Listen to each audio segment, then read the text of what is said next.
some students. Much. Thank you again for accepting our invitation. It is really a pleasure to have you here at the Ostrom workshop. Sergio Ospina-Romero is assistant professor music in musicology at the Jacobs School, of course. He has a super long trajectory as a musician, as a cultural historian, musicologist, and as an anthropologist. And today we'll be hearing a little bit more from his work on his most recent book, just published, like out from the oven. It's still warm, so we're very lucky to hear a little bit more about it. I wanted to say also that Sergio is the director of Palo Negro, a Latin jazz group that, if you have the opportunity to listen, is absolutely fantastic.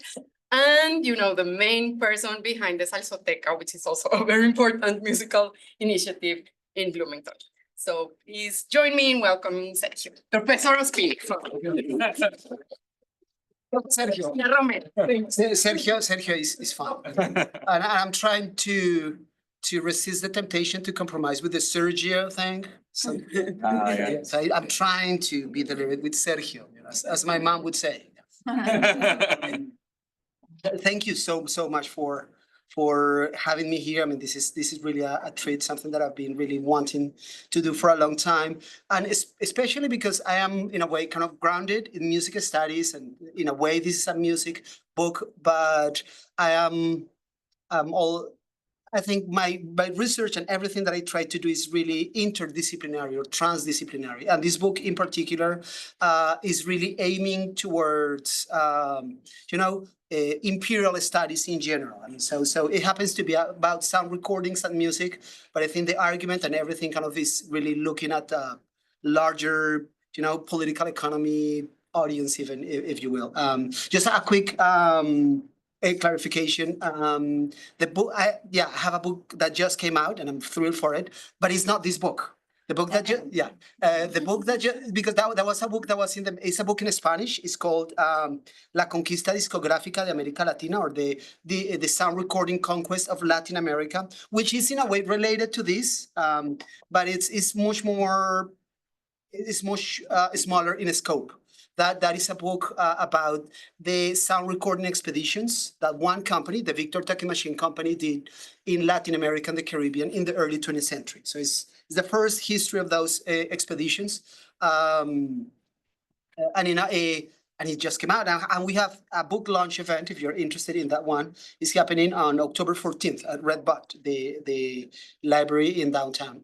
Send us a note. We'll send it out. I will, absolutely. We're coming with a nice poster.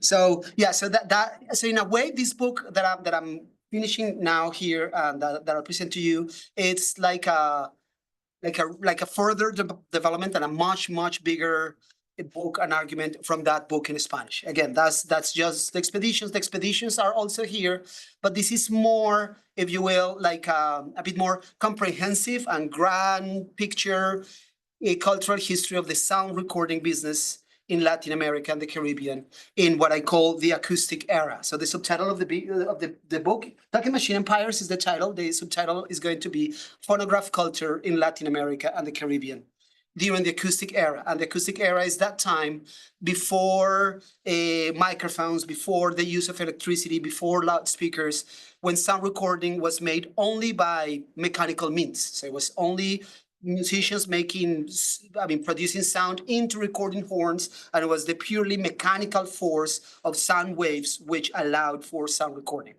And that has like a real date of 1925, because after that is when microphones and electricity comes into the picture. So in a way, this is a history all before, which is also an intervention in a field that oftentimes takes for granted sound recording and the music industry as taking off only after microphones, only after electricity comes into play. So this is in a way questioning, like, we already have a global industry, if you will, way before what people assume to be the globalization of recorded sound.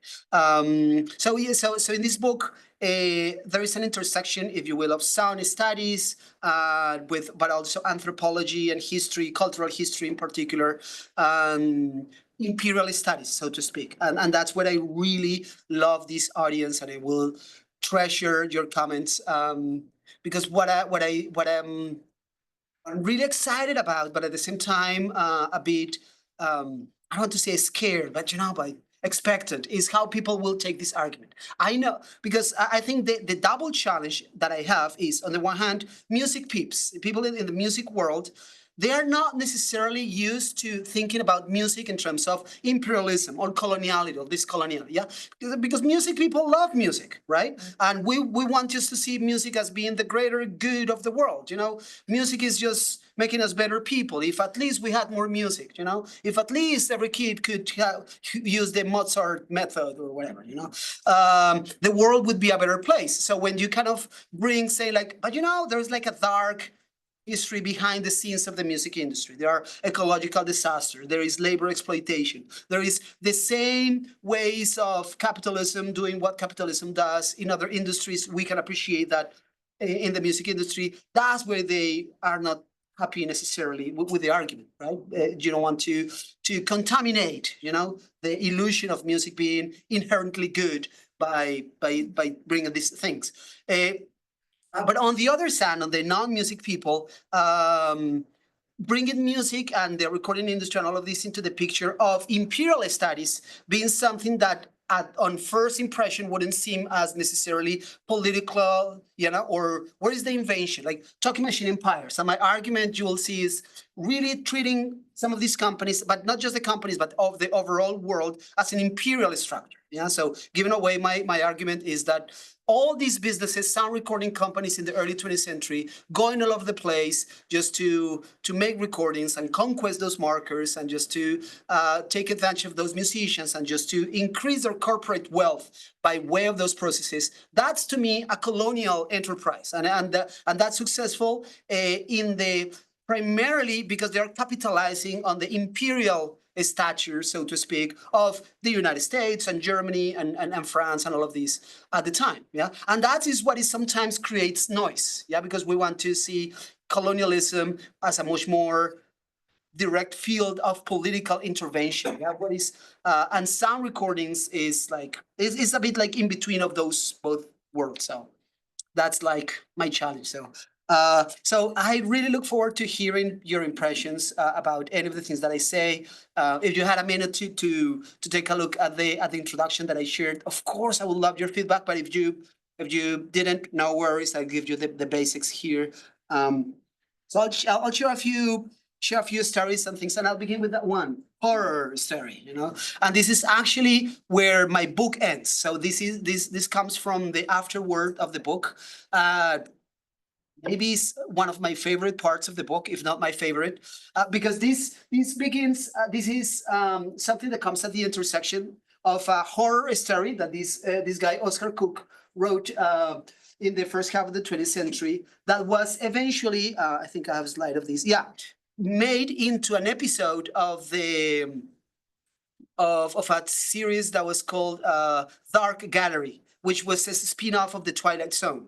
The Twilight Zone. So this is right after. It's a little darker than the Twilight Zone. And so the gist, and what I loved about this story is that, long story short, there is a group of British and Dutch colonialists in what is today Indonesia, and the story is all about there's like a husband and a wife, and there is that third person that is falling in love with the wife, and wants to get rid of the husband. His plan is to he wants to kill that husband surreptitiously. So to do that, he speaks with local people, and they suggest the best ways to use one of our insects, a bag, an earwig. That if you manage to put that into the ear of this person, it will bring him into an agony, and then no one will know you are the author of that murder attempt. So far, so horrible, but also good for his plans. So he hired this person, this assassin, just to put all they had to do was to put literally a bug in their ears, right? in his ear. But when that comes, the killer or mistakenly puts the bug not in the husband's ear, but in the third person, in the intellectual author of the murder. And then the whole story develops into this person going through the agony of, because as the story goes, or the myth goes, this is an insect, an earwig, that wouldn't be able to genetically, they cannot turn backwards. So once they are inside one ear, the only way is to get out is through the other ear. Okay, so and they go through. I found like an interesting literary way to write this in the book. That's why. And the reviewers of the book seem to have liked that quite a bit. Okay, I'm not going to spoil the rest of the analysis and all of this, but that really gets me into the idea of imperialism and coloniality it's something that affects both ways. It's not only about the imposition of whatever processes that happens from the perspective of the colonizer, but also to the colonized, but also the colonizers are affected. It's about the mutual affectation of all this. Now these are just pictures to entertain. So this is still from the movie. This is the murder person. And and this is when they are plotting the scene. This is the insect, so to speak. This is our takes when he's going through 3 weeks of agony. I know. Yeah. Oh, okay. I'm going to. I'll give you the. I want to spoil the story. So what happens is that in the end, well, he's going in all those agony, and he survives. He survives, and when by the time he survives, that's a doctor. The couple already know the plot. They know you wanted me to kill you, so they are trying to decide what to do with him. If a prison in Borneo or prison in England. But that's where the doctor made a revelation. Like, yeah, surprisingly, by miracle, the earwig came to the other side. Good, but this is what we found. It was a female insect, and female Oh. lay eggs. Oh, I ruined my thing. That's the end of that's how the short story and the episode ends with like even greater agony. Yeah, like yeah. So the pain is not over. So in the grand scheme of the book, this is like a metaphor of how. I mean, not only what happens with these sound recording enterprises, but colonization, imperialism in general has to do with, so there are affectation from one side, but always the colonized will leave eggs in a way, which in particular for the music industry speaks about like the greater resonance, of all those musics, from the global south, as we call it now, into, the cultures and the everyday lives of people in the north side, in the global north and everywhere else. And then with that, what the book is ultimately is a collection of many different histories from Latin America and the Caribbean of how those processes, like what I call the dawn of the sound recording industry, or took place, but also how those technological processes of invading these spaces, having makeshift recording studios, producing those records, selling those records back, and people listening to those recordings, in a way created what I call phonograph culture. How the way in which, now we know for us, sound recordings and recorded sound, it's a natural experience in our lives. No, not necessarily so in the early 20th century. So how these, not only recorded sound became legitimized in everyday life, but also came to be kind of in a way everyday life as well became mechanized by way of these processes. So that's what I call phonograph culture. So in a large scheme of things, what I'm doing in this book is if the first book was just the expeditions, in other words, just like this small facet of the production of the recordings, this other book instead, it's a larger.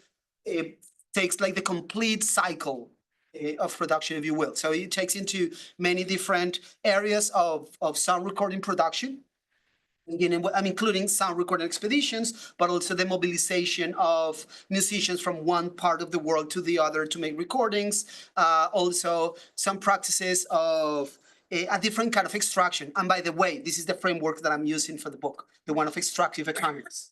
And that's where, when I say at the beginning that some people in the music world don't like or wouldn't like necessarily or wouldn't take this argument easily, is because for some of them, this is like comparing apple to oranges. Yeah, because one of the things that I very deliberately, and you will see maybe a slide about this later, is that I put the works or the interventions of these sound recording businesses in the same colonial matrix with companies like the United Fruit Company, or the companies going to exploit high oil or any of the or copper or any of these things. Yeah, for music peeps, I mean, so sound cannot be compared to bananas, and so it's because they are so focused on the, I don't know, special condition of music and sound. But here is, when it comes to colonial or neo-colonial scenarios, it's about the same thing. So, and I mentioned these because one of the kind of new things in this research and for this book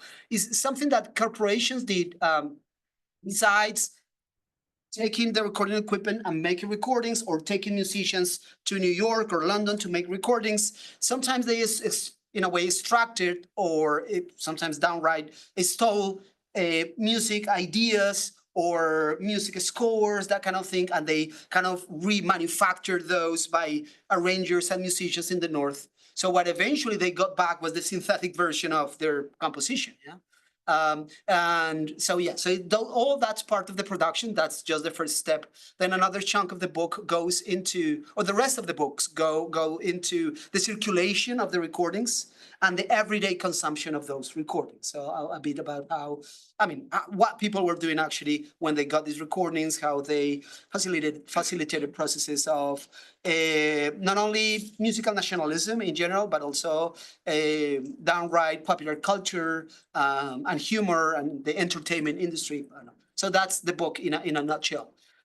Always with this idea of appreciating this as a colonial process. So this is but an example of one of those stories. This is has to do with a couple of like some representatives of the Columbia Phonograph Company who traveled to Brazil at some point in the early 20th century to deceive musicians to go into a studio, Bakery Studios in New York. But while they are being deceived, eventually they find the scheme and they fight those representatives, and it becomes like a big court battle. The police intervene and all of this, which is somewhat of an opportunity to explore also themes so common in colonial literature, like resistance and that kind of thing. So it's coloniality and imperialism, so much about the imposition and the all-powerful agency of these people in power, or what can we make of some kind of strategies to flip the script or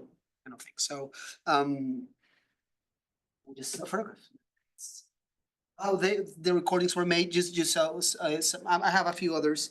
In a way, that's how the technology was working. Well, this is just a towel that I hope to get one day. And when it was like an actual commodity of the early 20th century. It's the British Empire. And what I like about that is it's also so somewhat, I'm not in every field, of course, but to think about imperialism exclusively in the political realm on the one hand, but also like a too distant of a nature. And what I find for this book is like a really direct correlation between like a new imperial age at the time. So the early 20th century, if anything, is a new imperial age, and so the other intervention it's about the United States.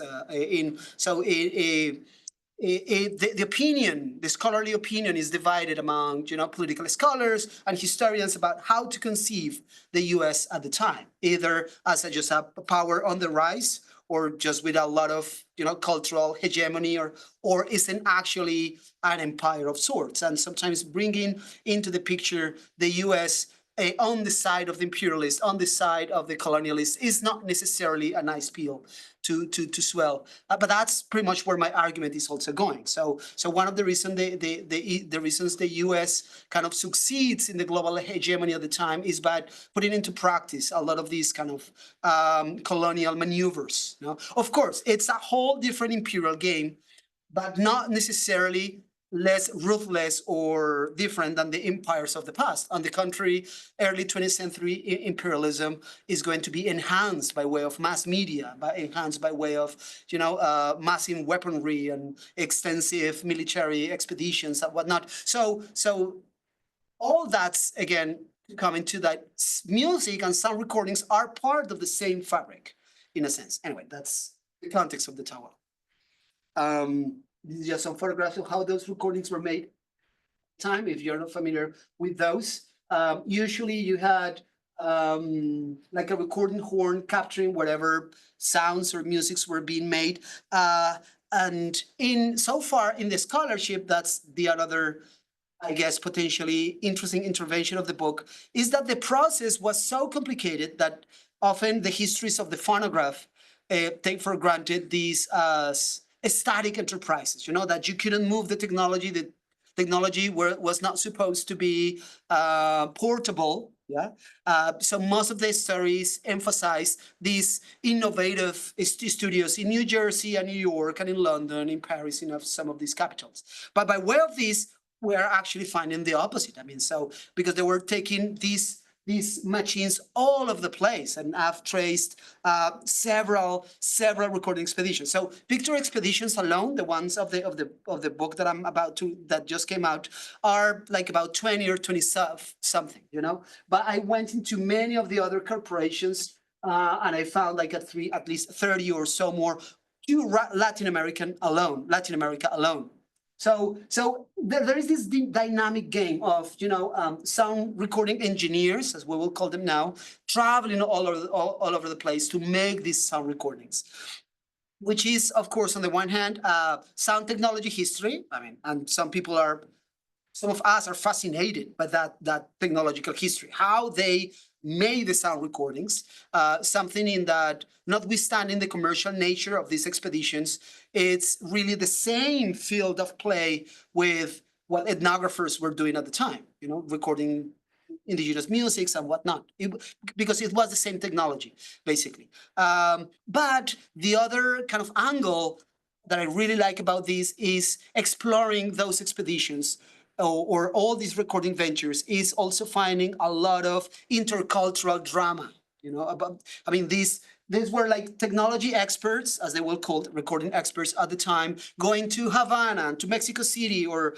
to Colombia, to Rio de Janeiro, to Buenos Aires, and having to deal with a lot of the intricacies of the local music scenes, and just having to negotiate about what musics, or not only musics, popular entertainment in general, they found interesting, and how to convey that into the recording studio, not speaking Spanish or Portuguese, and so many incidents in there with drunk musicians and flags and whatnot. So that in a way sometimes feeds into the stereotypes of the complicated intercultural affairs between the US and Latin America, but at the same time it shows like a different facet of the growing US hegemony in the continent. It's something that I should have said at the beginning, but it's in the introduction, and I would love to know if my point came across. That what I'm trying to do here, by way of these stories, is also tell a history of imperialism from below, if you will. Yeah. So like imperialism or coloniality is not something that is effective because, again, whatever power of emperors or conquistadors or executive heads, but actually the imperialism happened in a network of everyday actions connecting foreign representatives with local musicians and local peoples. So what I'm focused here are in those everyday mundane interactions, if you will. These are, again, just more photographs of the time, just making some recordings. This is an actual ship where they were kind of taking all these trunks filled with some recording equipment, and black or discs and whatnot. This is one of those orchestras in the US that I told you were doing like the synthetic version of some recordings. So they will take like a music score for a composer in South America, and do the US American rendition of that, and that eventually came to dominate the soundscape. Yeah. And we have reports of, flabbergasted musicians and people, what is this? This US a World War I style marching band, bambuco or samba. Yeah, but ultimately that was what came to dominate that soundscape. Yeah, because that's all in the records and on radio and all of that. More stories about making recordings in Cuba. Skip that. But just to say that some of these stories go also into the profitability of exoticizing that tradition. And so one of the fascinating things that I found here, and I'm actually kind of just building on the work of colleagues. We have amazing colleagues here at IU, like Nicole Siegel, who studied at some point, like how the exotic phrases in the 1910s in the US around samba and choro and eventually Egyptian themes was really some of the engines of several industries, but the entertainment industry in particular. So this drive and this desire, like the desire for the exotic other, is really part of the fabric of modernity at the time. So exoticism and exoticization is like a big process in here. I have a whole chapter devoted to a concept that I call exoticism on record. So how sound recordings are vehicles for those practices of exoticization. This is what I wanted to get. This is like the gold mine of my sources. Yeah. So a lot of the stories that I'm getting come from books like these. They call them recording ledgers or recording books. That were basically the kind of journals that all these recording scouts were using when traveling to all these places around the world. And they were supposed to be just the place where they were register the various bands that they were recorded, the musicians. But in a way, I did some kind of historical archaeology of that, by really going, reading between the lines, paying careful attention to every annotation. And there are some things that are more straightforward than others. Yeah, so sometimes they have. This becomes almost like journals, because they will pen their frustration, like drunk musicians, and I had to order soup for everybody, or these musicians wouldn't rehearse, they are too bad, they destroy other record. But then you will find like I'll get back to that, minute annotations, like numbers and codes and it took me like several trips and several archives and some to figure out what those numbers meant. And that's actually the actual equipment they use and how they combine the equipment. And just to give you like one gem out of many is that when you see several of the photographs, like the ones that I've shown, for example, oftentimes you see just one recording horn.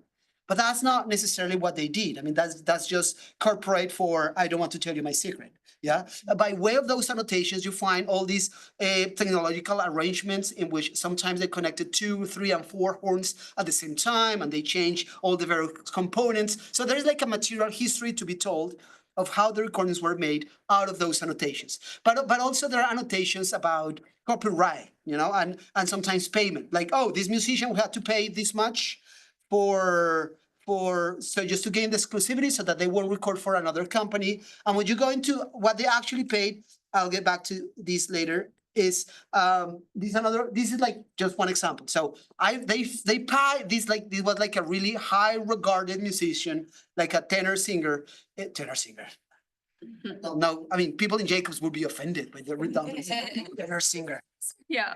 Yeah. Shame on me. I did it intentionally. Not just to see who. That's just really. This is a safe space. Jacobs is also safe. I mean, please go.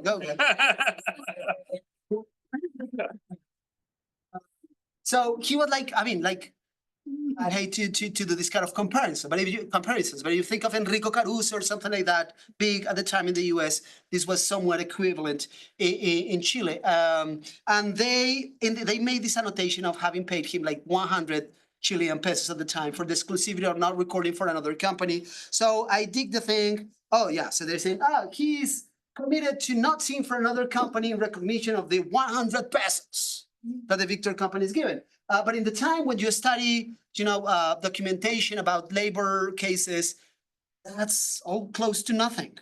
It's the equivalent of what jornalero, like a Labor Day worker. That's another Labor. They labor will get for maybe 15 days or a fortnight worth of work, something like that. So in other words,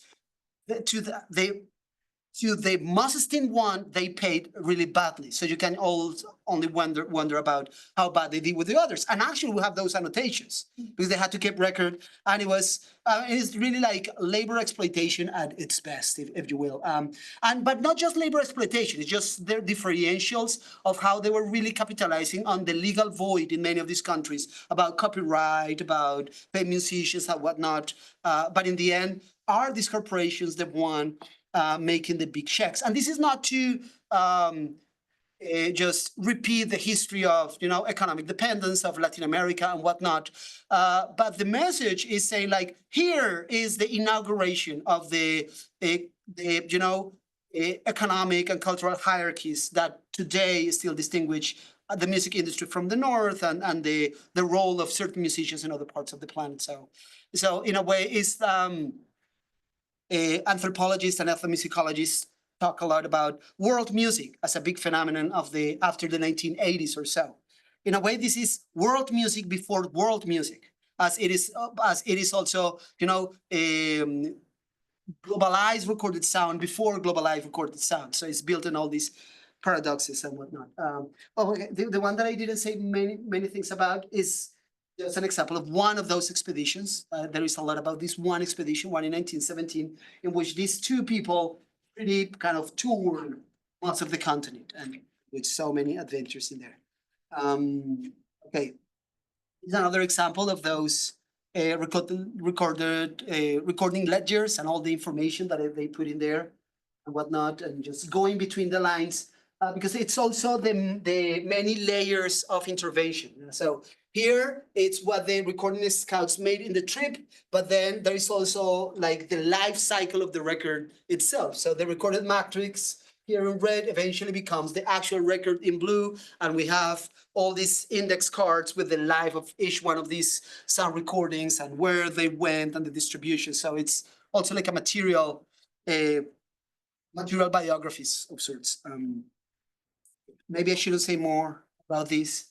But really, thinking about the U.S. as an empire, are we still allowed to say those things in the era of SA? Please don't report me. That is one version of it. Yeah. The other version. Please don't report me, but I have information to back up my claims.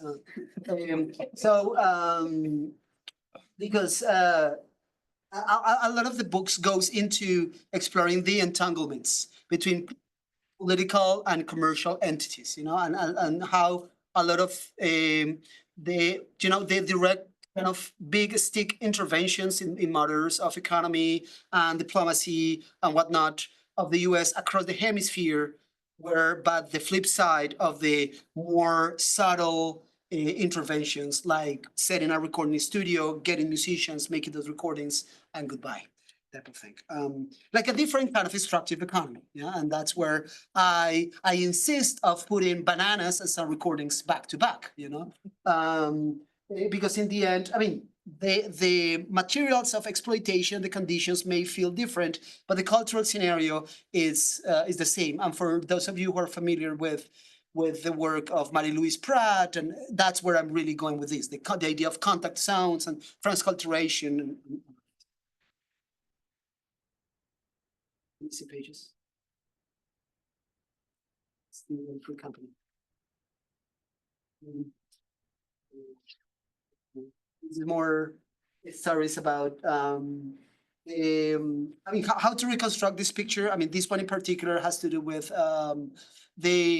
the random nature of the times they were beginning to make sound recordings, and the various incidents that were behind and around some of these people getting to these destinations, recruiting the musicians, kind of connecting into local networks, and also the dramas within those networks of musicians. Sometimes you see a correspondence between whatever big acts we know for sure in music histories, but also a lot of silences of big acts that were not part of these expeditions for a lot of other, say, like intracultural reasons and stereotypes. And hey, and I just maybe a reminder of how hard it was for him. I'm sure I had a point about why bringing this slide back in the end. You know, it's just a floating phonograph. Yeah, and that's it. Yeah, thank you. Thank you so much, Sergio, for your presentation and for this super privileged entry point to the come into being of this, creative cultural commons. I very much appreciate, the processual understanding of these world-making arrangements and negotiations and how, they materialize in space. Thank you so much. We will open now the room for questions and comments and for discussion. We usually start with students, not to put anyone, on the spotlight, but if Okay, Jane. yes, Adriana. Yeah, I'm because I know you're going to say like really amazing things that. Oh, yeah. And I just want to take notes. Professor Spina, it was amazing to read and so many layers. I have a specific question, like of course you show all these business of producing difference, cultural difference, right? This extractivist way. There is a question that you're doing that's like this North American and European corporations extract sounds from Latin America, but also saying that's for Latin America. Yeah. So can you explore more this from and for? Because also shaping and producing the audience in the countries that they are extracting, right? Yeah, absolutely. Yeah. So I'm not sure if because the for and the from was like a really great comment by one of the reviewers, and I hope I made it in this updated version. Yeah, there's the paragraph of the okay. Yes. Yeah, because to begin with, the for was one of those propositions that really threw me off in the archive. Yeah, when this is one of the recording scouts. His name is Raymond Soy. He's making a trip through. They go to Peru, and then after they go to Peru, it was supposed to be just a trip to Peru. They go from New York, Peru. They make recordings in Peru, and then on the way back they stop in Panama. And there in Panama they improvised a decision. There is a country here, Colombia. They seem to be cool, have cool music. Shall we go there? Yeah, sure. And then so they shipped the recordings they made in Peru for New York, and then they venture. And the weird thing about that expedition is that they made like a really complicated trip inside Colombia to get to the capital, Bogota. Yeah, whereas they had like the Caribbean and the Colombian Caribbean just right there, but they kind of bypassed that entirely. Notwithstanding how many great musics and things they had in there. Anyway, the point is that is in that station in Panama where they come with this proposition for, say like, we decided to make recordings for the natives of Colombia. And that's we say for, and say, is that a typo? Why for? Because it should be from or be something else. But that's actually going into the commercial rationale behind all of this. So I'm reading that preposition for in the sense of what goes behind or the justification for these expeditions. Yeah. So the point is, in a way, local musics are, I don't want to say, for the lack of a better word, an excuse. Yeah. So that with the idea that by providing local musics, they would be eventually able to sell what they actually want to sell, which is the hardware, so to speak, the machines, the gramophones in which to listen this music to. And not only those gramophones, but eventually the massive output of recordings that they have already from musics of Europe and the United States and all of this. So that's the for part of it. But then, of course, the from, it's not in there, that comes from me in the sense that it comes from the extractive part of it. So the for is possible because there is a from behind it, and in a way, I think the imperial game is precisely kind of sustained by way of the for and from kind of feeding into each other in a way. But I'm still Super makes sense because also it's related with argument of consumption, but all cultivation. Right, so this coming Yeah. from is like it's a shape and reshape, also shaping the future audience and Yeah. and market. Yeah, and the one thing that I that also just to problematize with this is the very category of Latin America. Yeah, so how it is not, or I mean, this is not something new. I mean, there are so many people writing about this, but how Latin America is not is not a region as much as we want to think about that. You know, Latin America is more an idea or an strategy. Yeah, from various sides. Yeah, so it's when you think about the distinction between, and that's one America, meaning white, US, and the other Latin colored Latin America, you know, that's capitalizing on the idea for the sake of not only cultural and political dominance, but also casting out in the Americas some of the same dichotomies that they had in Europe. But also the idea of Latin America has been like a powerful strategy and project for the emancipation of people in Latin America, for those for whom the label makes sense. You know, and that's something that wouldn't go in the book, but in a way, that's also my personal testimony or personal story of moving from a somewhat Colombian, really rooted thing, coming to the US as a grad student with many of the opportunities, but also challenges of figuring yourself in the world. And to me, the embracing of Latin American bigger thing really kind of saved the day. So what you said about La Salsoteca and Palo Negro, in a way, is my way of coping with a new sense of hemispheric something that makes sense. So I love the, yes. Sergio, your talk is brilliant, as all of your talks are. I always learn from them and brings me back to a world that I enjoy engaging with. So I wonder if, okay, so I want to point out, so I'll ask you about something that stood out to me only because I do come to, I have Sicilian ancestry. And so, you know, and so what I see in some of your stories, like you mentioned Ludovico Muzio, that's an Italian name. Yeah. And we tend to forget that outside of the US, like Argentina was actually the place where the most Italian Americans immigrated to. And so when I read the story about the gaucho in Paris, which in Paris, you know, there's a phrase that talks about as if they're on a bocce ball court. Bocce is an Italian game. Yeah. And so how much of this imperialism was about Latin Americans, or how much of it was about like immigrants to Latin America? Yeah. And not only to let, yeah, that's a great point. Yeah. That's a great, yeah. You know? Yeah.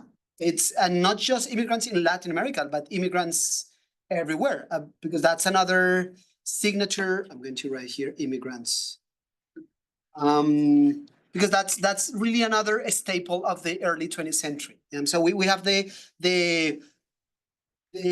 well-known stories of the massive Eastern European immigration to the United States, and also the story of the massive Italian immigration to Argentina.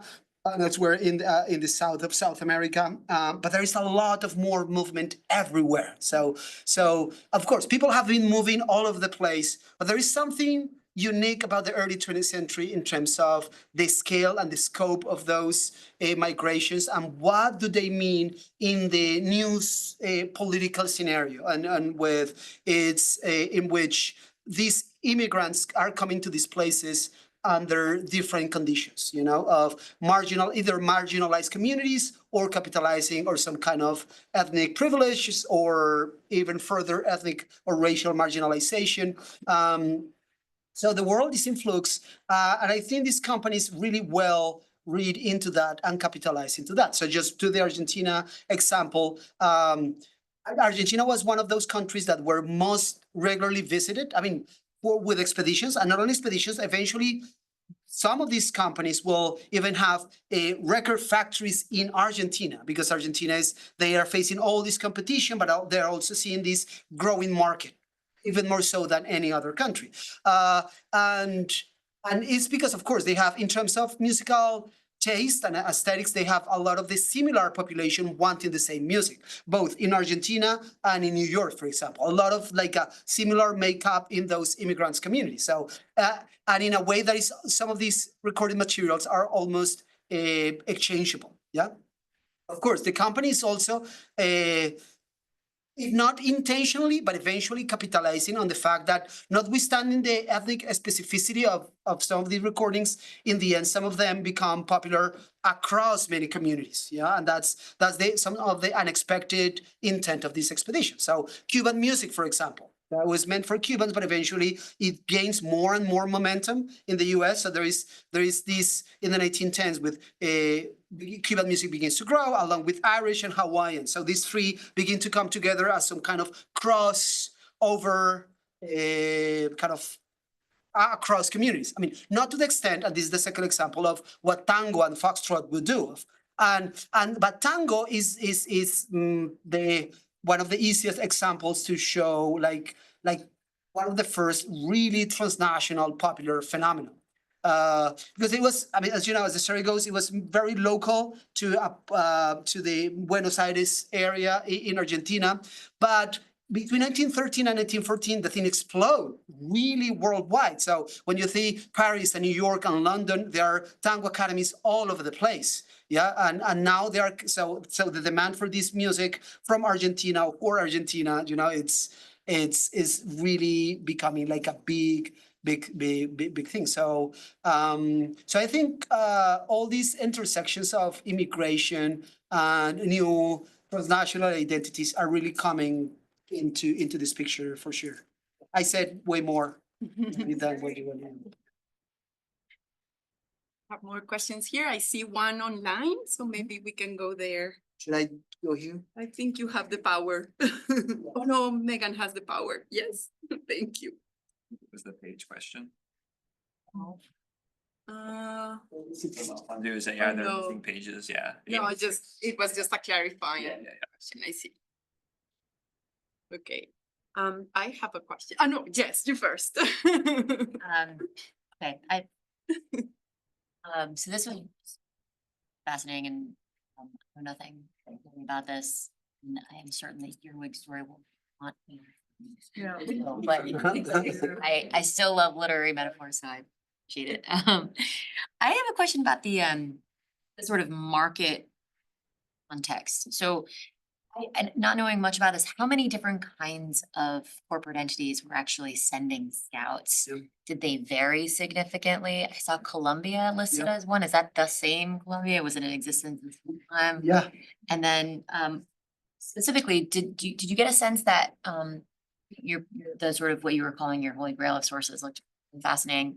Did you find significant variation in the nature of these contracts? Was there sort of an overarching, was there any sort of like model contract, or was it an overarching tendency towards extractivism? You see variation across these companies, across scouts, across musical types in terms of some more favored in terms of the kinds of negotiations they were able to achieve? Yeah. So I'll begin backwards, and so I'll get to what companies were doing the intervention for. Don't let me forget.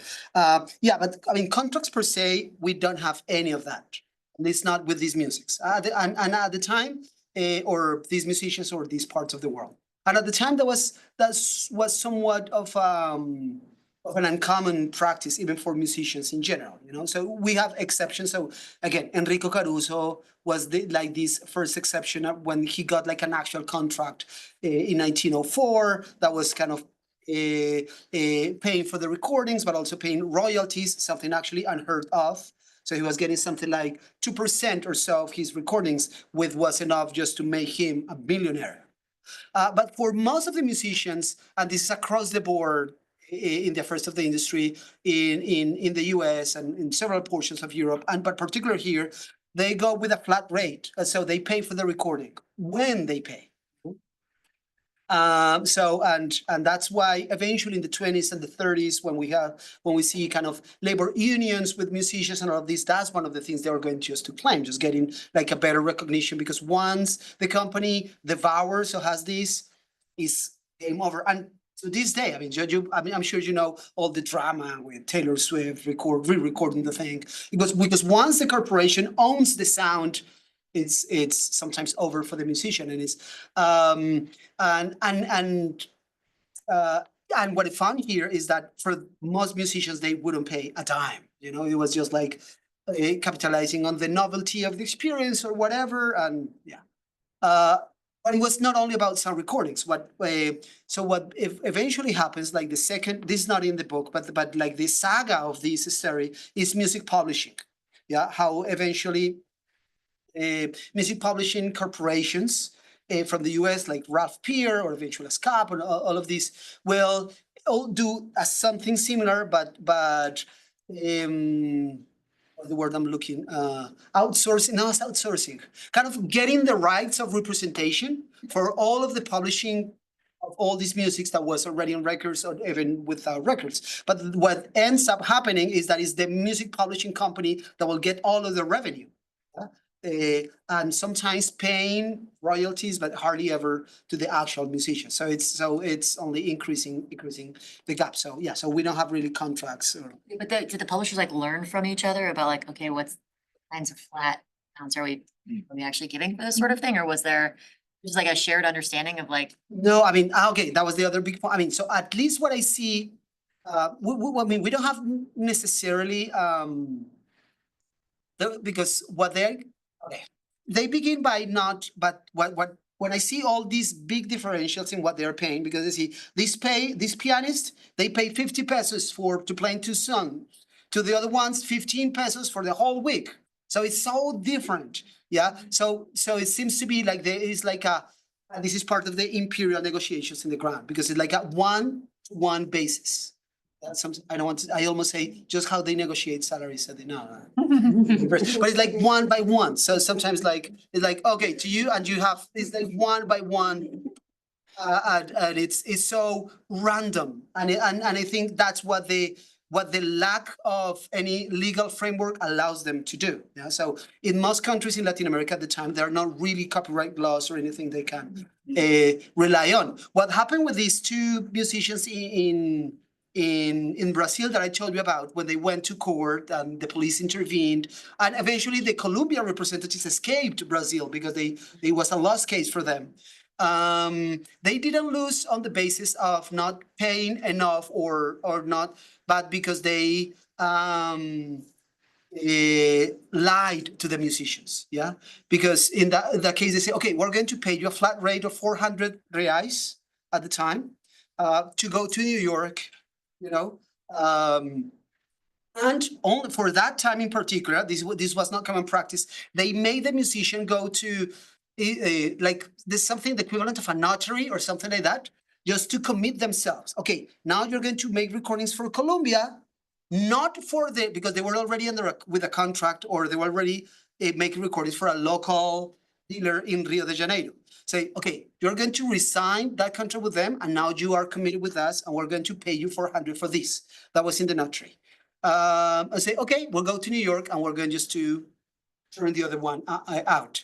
But when they're in the ship, besides being surveilled and a lot of weird stuff that happened in the boat, they pay them only half, like only 200 something. Say, what's going on? And so they get upset, and they return to the Rio de Janeiro, and they are going to just, and the Colombian representatives, they think they have the higher hand because we have this contract here, but they're the ones here. Yeah, but they actually didn't pay what they say, and it's a whole thing. And in the end, the court decide in favor of the Brazilian musicians. But not on the basis, okay, this is what you're supposed to be. No, it's because, okay, we have this paper in the notary and you didn't pay what you said. So there is not really any kind of common ground for this kind of things. And then when you compare, I mean, it's all over the place in a way. So we know we have stories of musicians in India being paid a fortune for recordings.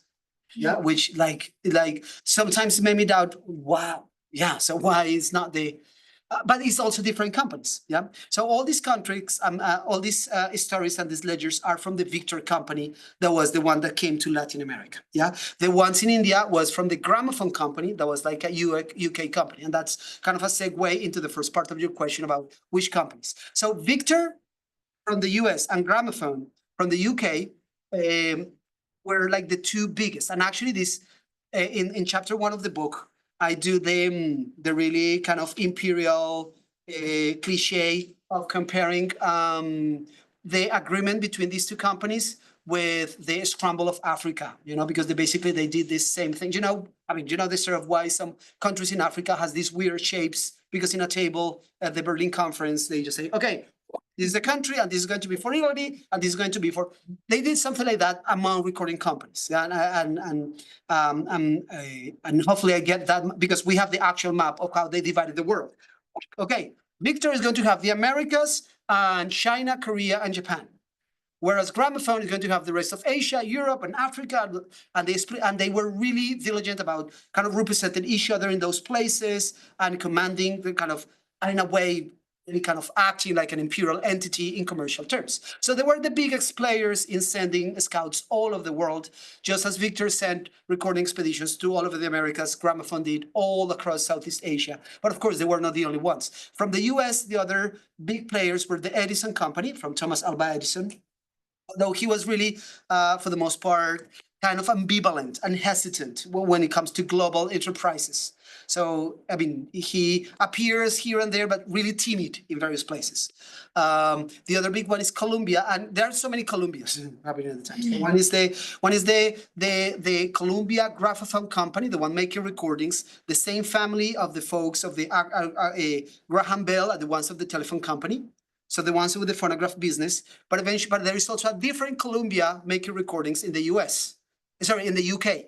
So eventually the Columbia in the early 1920s goes in bankruptcy, and the British Columbia, just by coincidence, purchased this one, and everything comes to be engulfed into the new, what eventually is going to become CBS. That's in the 1920s. So eventually all of the Columbias merge into CBS, and that's the Columbia Broadcasting System or whatever.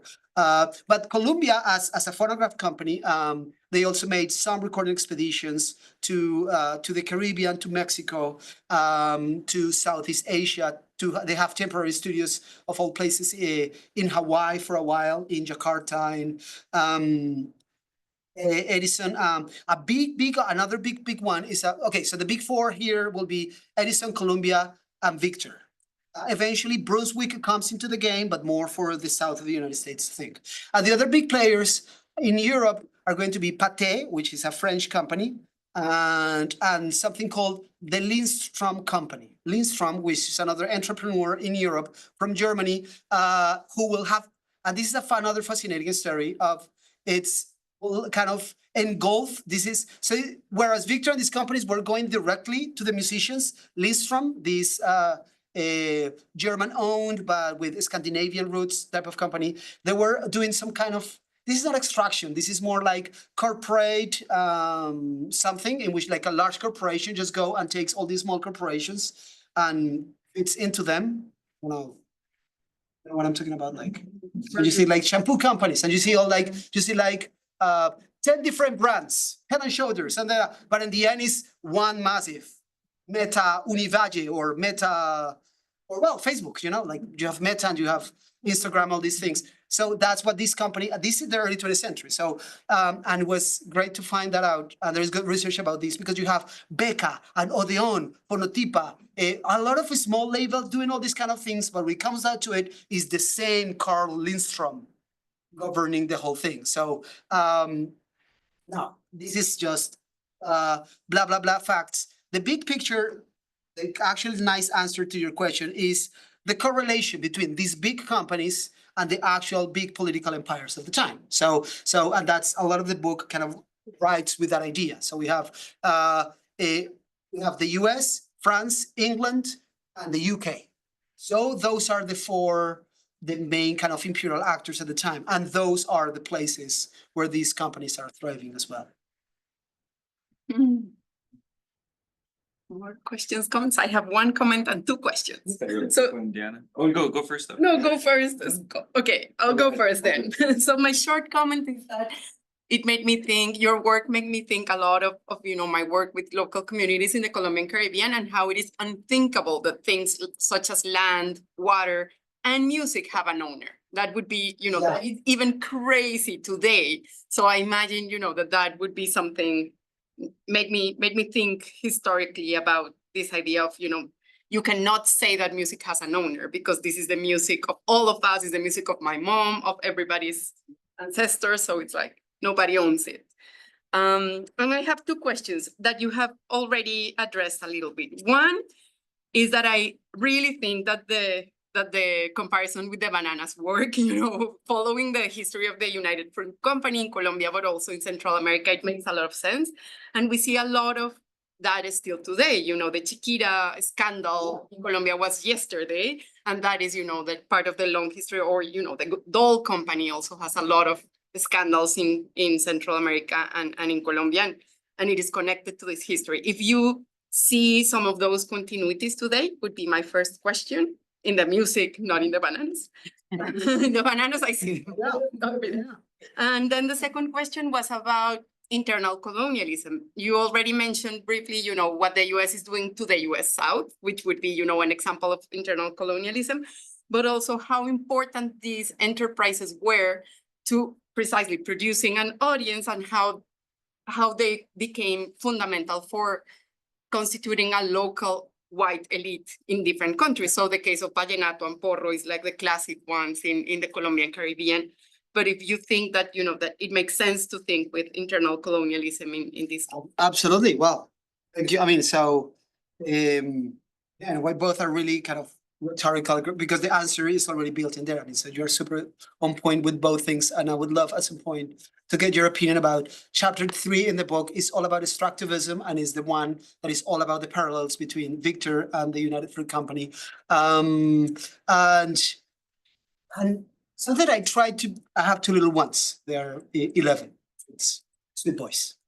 I tried to explain to them the other day, and I'm not sure the extent to which they appreciated, the nuance of the thing, or if it was like, and it's like, I was trying to say, do you know how crazy is that here in Bloomington, Indiana, of all places, or fill the blanks, Canada, Ontario, in the winter, we can get a ripe banana. I mean, it's ridiculous, and that's possible. And the globalization of bananas, in a way, was single-handedly, for a significant part, by the United Fruit Company. I mean, it was, and what goes behind the scene of the process is, of course, all the extractive fields in the Caribbean, in Central America, in Costa Rica, and they managed just to really create a full network of bananas, and of course, the ones capitalizing. So I don't know, the Banana Empire. There is a great book about that, John Solaris, Banana Cultures. But the same for Victor or any of these companies that really single-handedly took, I mean, the materiality of one thing is maybe not the same as the other, but as unprecedented as having bananas, he is having some recordings from like a parody of an Indian wedding in Mexico, and that recording being available, I don't know, somewhere in Africa. So, and that's something that is a network produced by the Imperial Network. So I think, and those continuities continue absolutely for today. And it's and if you even think the way in which streaming services and all of that work is capitalizing on the very kind of rules and expectations set by these companies in the early 20th century. I mean, so by 100%. To the issue of internal colonialism is also fascinating, because many of these things happen with the complicity of local governments. And the other, okay, if for some people it was scandalous me comparing with banana, the other kind of a point of illustration that I have in that same chapter, might be familiar to you or maybe to some others, is how do you say caoutchouc? Rubber extractivism in the Americas, in the Amazon forest at the time. Around the same time, that the United Fruit Company was having banana plantations in the Caribbean, and German interests were extracting rubber in the Amazon rainforest. Victor was making these recordings, and all those corporations got away with it. Yeah, of course. Is not, and the histories behind, the indebted slavery in the United Fruit Company and the slavery of indigenous communities and the killing and the massacres and may not compare with just having a sound recording studio and getting musicians. But in the end, what we find is really like a lack of intervention or support or anything on the part of the government. What we find actually is the opposite. In the kind of the rubber industry, we know very well how all these Colombian governments, for example, and Peruvian governments and Brazilian governments, but Colombians in particular, were just given like a green light, free ticket to these companies to enslave and do whatever you want with the corporations. That's our. The other comparison would be with baseball.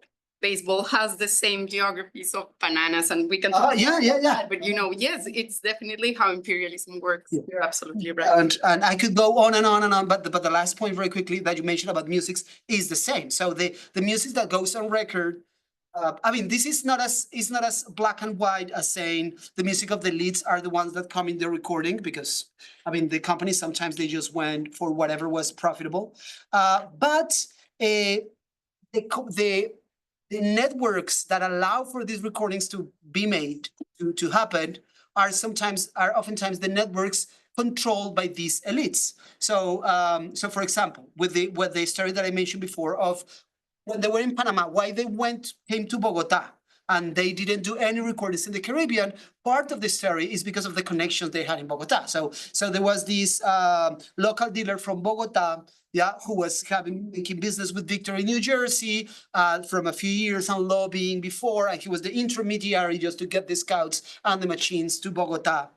And once those machines get to Bogota, so the musicians that are invited and the musics that are brought into the studio are the ones who are dominating that. I want to say white aspiring, but some kind of is this the scenario of musical nationalism that is really kind of fraught with European aspirations, like the kind of music that we should be proud of type of thing, even if it's popular and traditional music. And a time when the black musics of Colombia, just other countries, were not a part of those national projects, so they are kind of left out of the picture. And so the first recordings of those musics, as you know very well, have to wait until the 30s or something like that, when local industries are really getting into it. But that's not necessarily the picture all over the place, because since the 1920s, with the blues and the Victor and other companies will capitalize in all this music in the Caribbean. So it's the opposite. So it's sometimes when the intervention of whatever networks local elites control have like a repercussion in terms of the visibility or invisibility of certain musics. Does it make sense? Yes, thank you. So it's kind of. Yes, no. Oh, yeah. No, this is really random. And, but, so I've been dealing a lot with one of the publishers right now, like Cambridge Press, about their freaking new AI rules and how they want you to sign over all of your rules, basically everything you've ever done, so they can put it in large language models and they can regurgitate kind of. Anyway, so this got me thinking about imperialism in another context, but my question to you is, it's a little off topic, but like, did these major university publishers like Cambridge and Oxford Press, did that kind of reshape in Latin America, kind of the publishing world in some way? Like, did that kind of set the standard in the same way we've been talking about in different contexts of imperialism, and how, authors, how artists had to deal with, one another across these different borders and cultures? I'm just wondering of the footprint they had in kind of shaping the industry back in the day. It's a different research project, I think, but Absolutely, I'm pissed off at them right now, so I'm curious how pissed off I should be, so. But it's a fascinating question. I mean, first I'll need to revise my contract with Oxford. This That's book right. is going to be an OUP book. Good, please start with that. Yeah. So I don't think there's any AI thing in there. Maybe it is. This is a rider they just sent out for like all your previously published works with them. Isn't that crazy? I know. Yeah. No, I don't know. This is even Exactly. this is even further topic. But Yeah, I know, all right? these AI things, sometimes you wonder about like. Right. Well, we hope as writers will continue to be relevant, and we won't just be outsourced because Well, that's it. AI could. Okay, just give me the topic and we'll produce the book. So who knows? With the publishing world, particularly with academic presses, okay, maybe Diana will know better than I do, but I like, in other words, like the colonialism of the North American press kind of I'm thing. wondering how much that supplanted like any of the I would say, publishing industries in Latin America.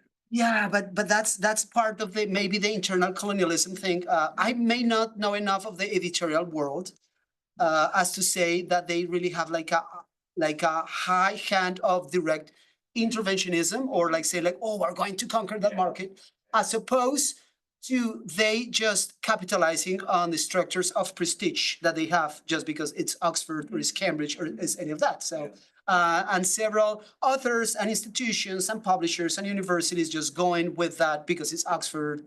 And that, of course, giving a hard time to local presses and things. And for us, of course, sometimes feeling like a contradiction. You know, you write the book on imperialism and you give the rights to Oxford. Right, yeah. Exactly. And then, but that's why I wanted this other book. I was very deliberate about having the book in Spanish and with it's with a nice press in Argentina. But of course, I mean, it's part of the game. And so I have I mean, just this shouldn't leave this room. But I have a book already. It's in Spanish. I cannot count with this Argentinian press that I love. Yeah. But I cannot count on that book to get tenure. I'm writing this book. That's the thing, isn't it? I'm writing this book because I want to write the book. Yeah. Yeah, and I'm excited, and I of course, it's my dream to have a book in English, or to say, oh, UP, whatever.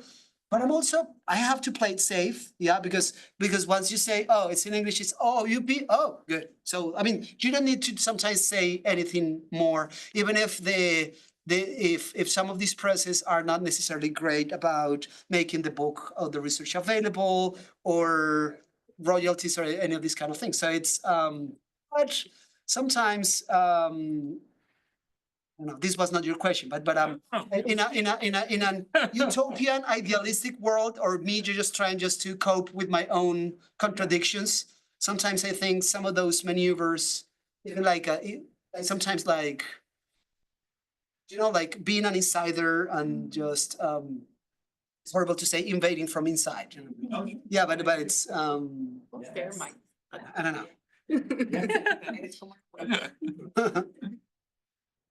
Can I go? I really enjoyed this. It was so out of my.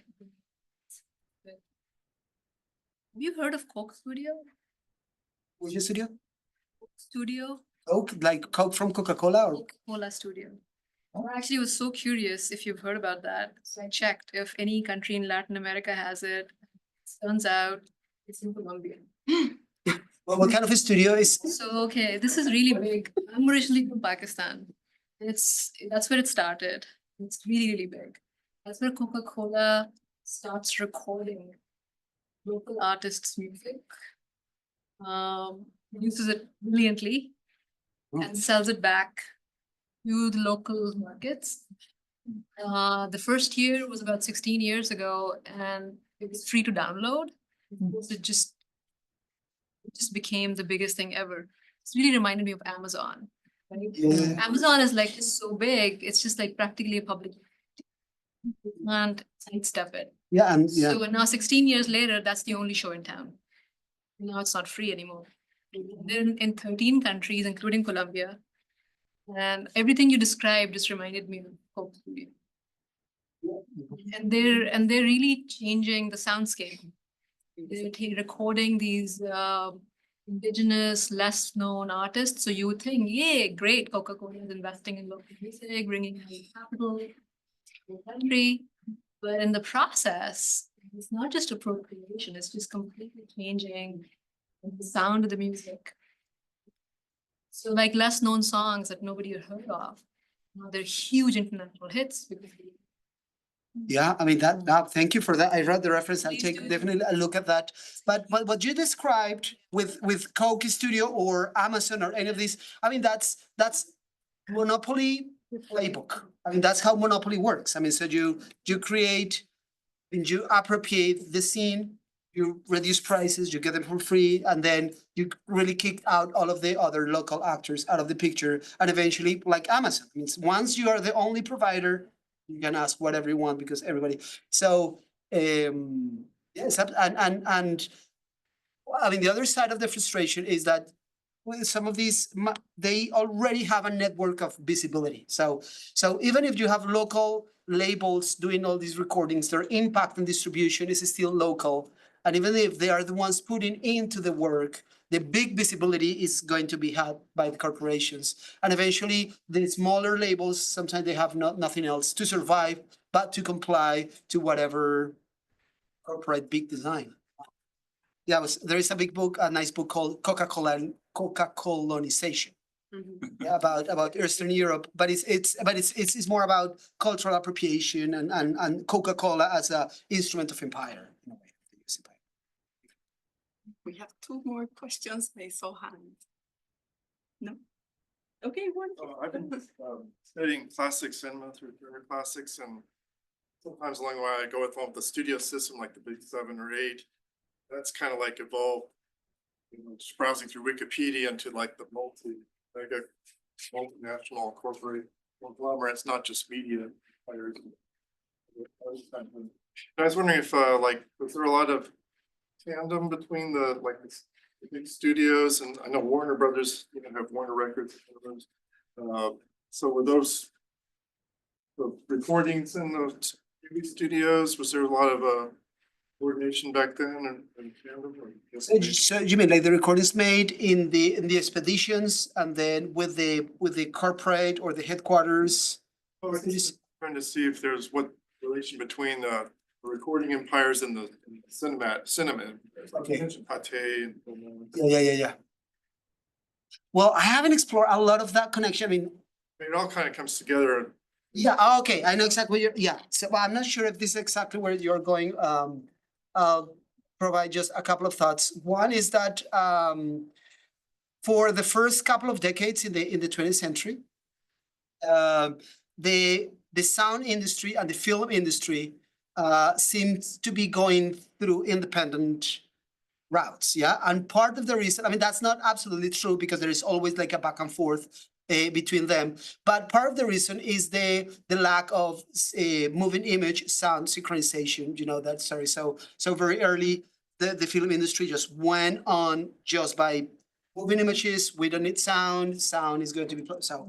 And that's in a way, and the recording business stays only with recordings. Since the late 1910s, radio becomes like a big player or begins to become like a big player in the field. And one of the things that the radio industry will achieve by way of electricity and by way of is actually providing the technology that would eventually allow for the synchronization of sound and moving images. And that's why, so even in the second half of the 1920s, by way of radio, but particularly of electric recording, the sound recording industry and the film industry finally really come together, not only with a single technology, but as you pointed out, with a lot of merges. So while some of these big companies or empires or whatever were thriving in the acoustic era, by the time they were going in a downhill crisis, and it's actually these mergers that will eventually save them. So CBS, the RCA, so the Radio Corporation of America,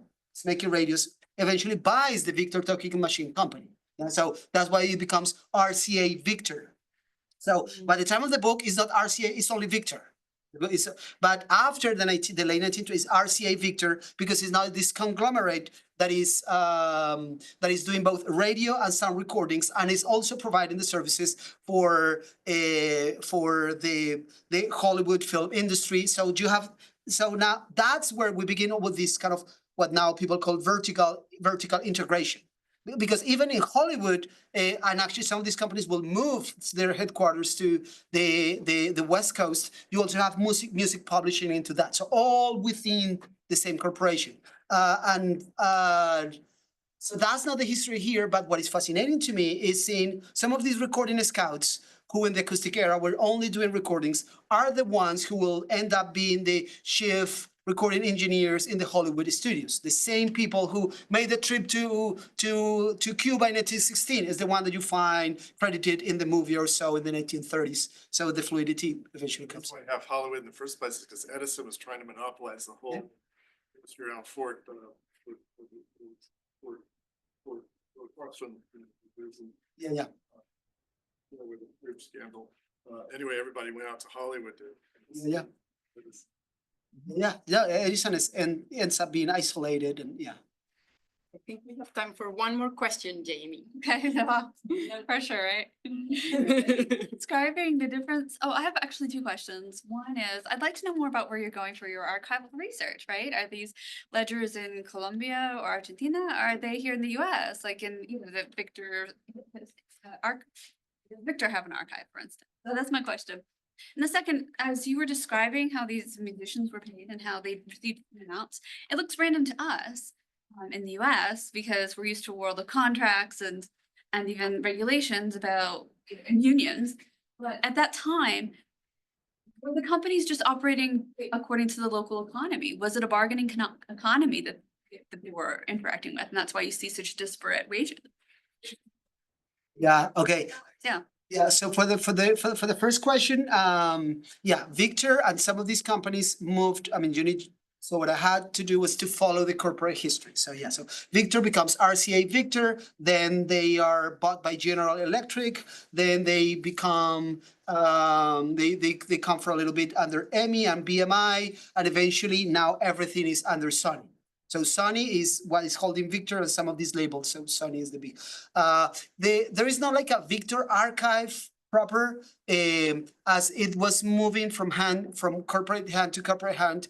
A lot of the documentation was just burned and destroyed, and they kept the things that they deemed worthy of sorts.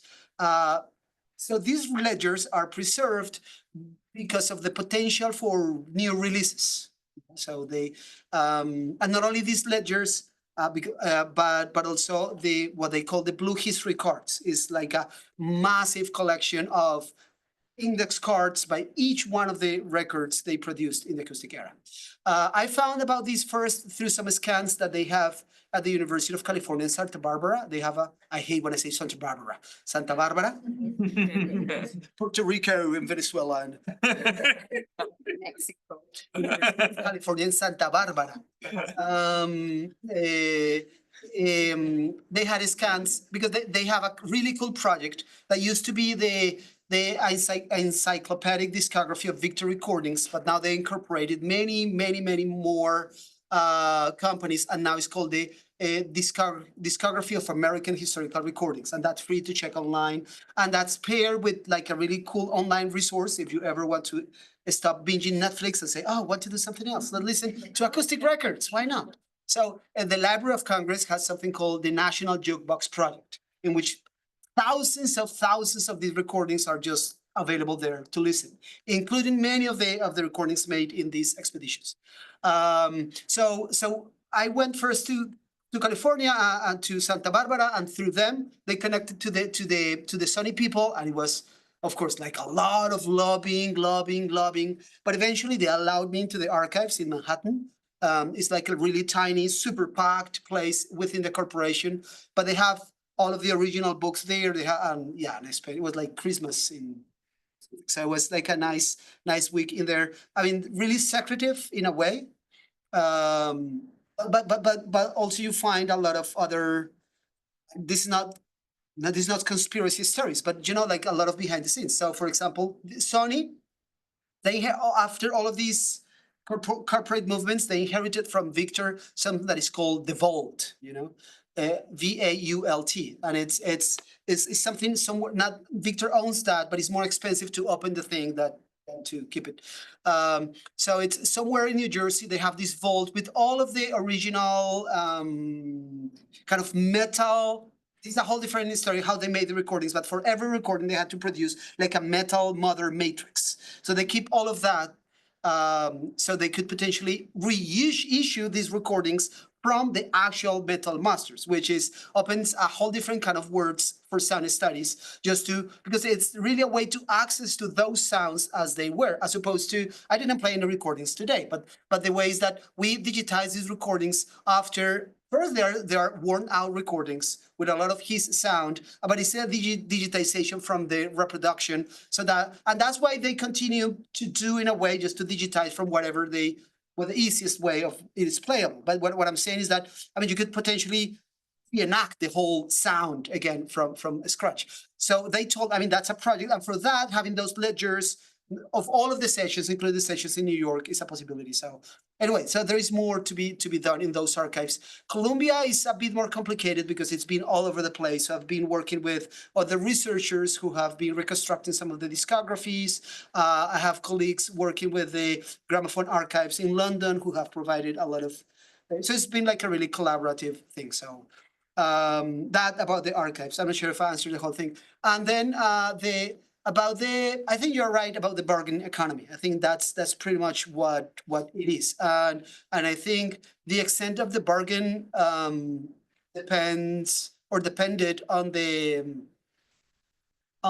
conditions that these scouts at these corporations found everywhere, and for the most part, or what it seems to be in Latin America, is that they didn't have a lot of resistance unless those musicians were making the resistance themselves, and that was like a whole different one by one thing, as opposed to other, because in the US, the first Copyright Act is from 1909, so, and is like actual composer kind of the actual legislation will take a little longer, but it's really part of the conversation, what to do with these kind of things. Not that those conversations or those interests are not taking place elsewhere, but it took a little longer for those to get into the ears of whatever legislatures, something like that. But it looks like your faces are telling me like, we can stop and just move on with our lives. Oh, never. We thank you, Sergio. I have an announcement. We're gonna continue with these conversations with La Muchacha. She's an artist coming from Colombia. She's one, I think, of the biggest names in Colombia right now. We will have two events. A conversation with her on October 3rd at the Healing Garden from 4 to 7. And then her concert will happen on Friday, October 4th from 7 to 9:30. We are still figuring out some things about the venue, but I will let you know as soon as we have finalized that. But it is, I think, a great opportunity to continue to think about, music and commons. So thank you again, Sergio. It was a fantastic presentation.